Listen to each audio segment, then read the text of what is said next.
In this tutorial, I'll show you how to fix Figma Preview when it's not opening or not working on your laptop or PC. Start by opening the browser you use to access Figma. Click the three-dot menu in the top right corner and go to Settings. Open Privacy and Security, then select Clear Browsing Data. Choose Cached Images and Files and clear the cache. This removes temporary files that may be preventing Figma Preview from working correctly. Once the cache has been cleared, close your browser and reopen it.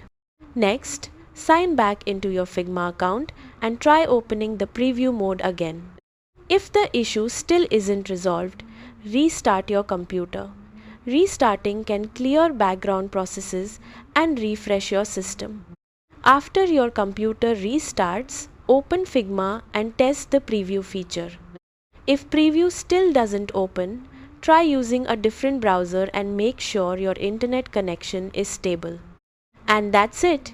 You've gone through the most common fixes for Figma Preview not opening or working on a laptop or PC. Thanks for watching, and I'll see you in the next tutorial.